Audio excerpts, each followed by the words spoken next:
Ang intense ng mga kaganapan ngayon sa abot kamay na pangarap sapagkat manginginig sa galit si Doc Robert kay Moira dahil sa mga aaminin sa kanya ni Lynette.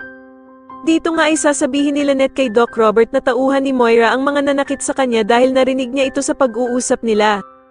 Kaya naman ay galit na hahanapin ni Doc Robert ang bruhang si Moira at ipapahuli na nga daw niya ito sa mga pulis.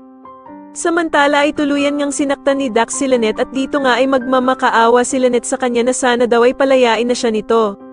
Sa kabilang banda naman ay tatawagan naman ni Zoe ang kanyang ama na si Doc Carlos at magsusumbong ito tungkol sa ginagawang pang-iimbestiga ni Annalyn sa kanya at dagdag pa nga niya na stress na nga daw siya sa pagdukot nila ng ina niyang si Moira kay Lolo Pepe tapos sinasabayan pa nga daw ito ni Annalyn.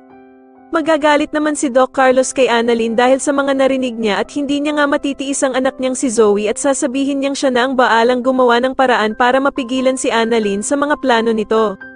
Samantala ay magkakaroon nga ng kaguluhan sa Apex dahil sa pilit na babawiin ni Zoe ang cellphone nito kay Annalyn.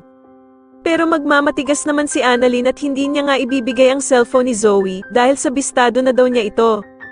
Magmamang-maanga naman si Zoe na kunwari ay wala itong alam at tatanungin niya si Annalyn kung ano daw ang ibig nitong sabihin. Dito nga ay a-announce ni Annalyn sa lahat sa Apex na bistado na daw niya ang plano ng mag-inang Moira at Zoe at sasabihin niya nga na magkasabwat daw ang dalawa sa pagkawala ng kanyang Lolo Pepe. Ngunit hindi naman naamin si Zoe at wala nga daw siyang alam sa mga sinasabi ni Annalyn. Sa kabilang banda naman ay wala ngang maisip na dahilan si Doc Robert kung bakit daw dinukot nila Moira ang ama niyang si Don Pepe. Pero sasabihin naman ni Giselle na gumag-antay lamang daw ang bruhang si Moira at ang anak nitong si Zoe sa kanila. Sa tingin niyo dito na nga kaya lumabas ang katotohanan na si Moira ang mastermind ng mga nangyayaring kaguluhan ngayon, mas lalo na nga talagang nagiging exciting ang mga susunod na kaganapan kaya naman ay mas lalo pa nating abangan ang mas lalong gumigandang abot kamay na pangarap. Maraming salamat po sa inyong panonood at sana po ay masubscribe niyo ako. Maraming salamat po.